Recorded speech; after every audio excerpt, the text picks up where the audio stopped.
గత వైసీపీ పాలనలో ఈ రాష్ట్రానికి కలిగిన నష్టం ఏ విధంగా ఉన్నదన్నది మనం అందరం కూడా గమనించాం. కూటమి ప్రభుత్వం వచ్చిన తర్వాత డబుల్ ఇంజిన్ సర్కార్ ఏ విధంగా అభివృద్ధి పరుగులు పెడతా ఉందన్నది చాలా స్పష్టంగా కనపడతా ఉన్నాయి. అవన్నీ కూడా ఒక్కసారి మీకు తెలియచేయాలన్న ఉద్దేశంతో ఈ ప్రెస్ మీట్ ఒక ప్రధాన ఎజెండా. తర్వాత ముఖ్యమంత్రి సహాయ నిధి చెక్కుల పంపిణీ కార్యక్రమం. ముందుగా బెంగాల్లో, అస్సాంలో, పుదుచ్చేరిలో వంటి రాష్ట్రాల్లో బీజేపీ సాధించిన ఘన విజయానికి ప్రధానమంత్రి నరేంద్ర మోడీ గారికి అభినందనలు తెలియజేస్తూ ఎన్డీఏ పైన దేశంలో ప్రతి ఒక్కరు కూడా విశ్వసిస్తూ ఉన్నారు, కోరుకుంటా ఉన్నారు. దానికి సాక్ష్యమే వెస్ట్ బెంగాల్ కానీ మిగతా రాష్ట్రాల్లో వచ్చిన ఫలితాలు. రాయలసీమలో ఏం జరుగుతుందో చూస్తూ ఉన్నారు. మేము కూడా లోకేష్ గారు చెప్తా ఉన్నాం, సంబరాలకు కూడా కాస్త బ్రేక్ ఇవ్వండి, కొద్ది గ్యాప్ ఇస్తే మాకు కూడా మేము సంబరాలు చేసుకుంటాం. ఒకటి తర్వాత ఒకటి వచ్చేస్తున్నాయి. దాంట్లో కొన్ని మీకు చెప్తాను. మొన్ననే గూగుల్ ఏఐ డేటా సెంటర్ మీకు విశాఖపట్నం ప్రారంభించుకున్నారు. సుమారు 1.25 lakh crores పైన ప్రజల విశ్వాసం చాలా బాగుంది, రోజు రోజుకి గణనీయంగా పెరుగుతూ ఉంది. కిందటి మెజార్టీలు కూడా దాటే పరిస్థితులు కొన్ని నియోజకవర్గాలు ఉన్నాయి. అందులో రాజమండ్రి సిటీ కూడా కనబడతా ఉంది.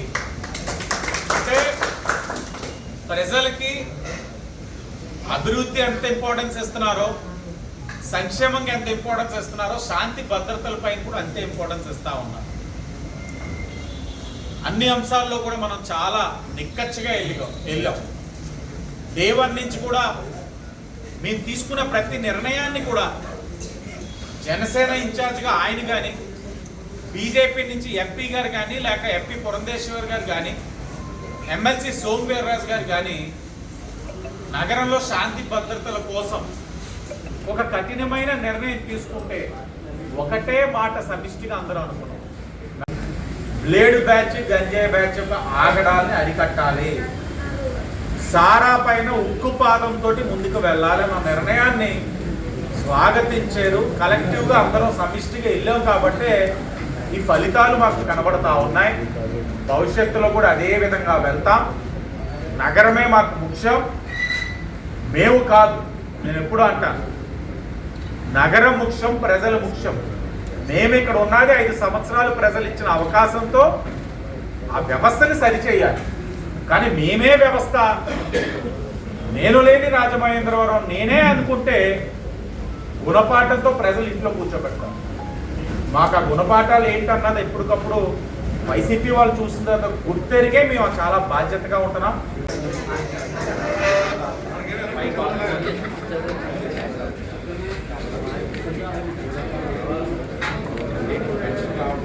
మహమ్మద్ షేకుల కురేషి గారు 32వ వార్డు, 39,000 వచ్చింది. 32వ వార్డు.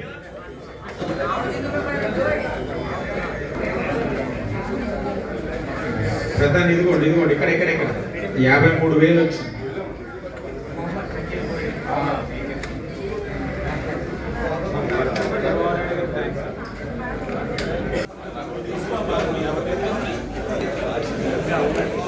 వేడేటి సుబ్రహ్మణ్యం గారు 4వ వార్డు. పడాల రాజ్కుమార్ గారు 6,000 యశస్వి.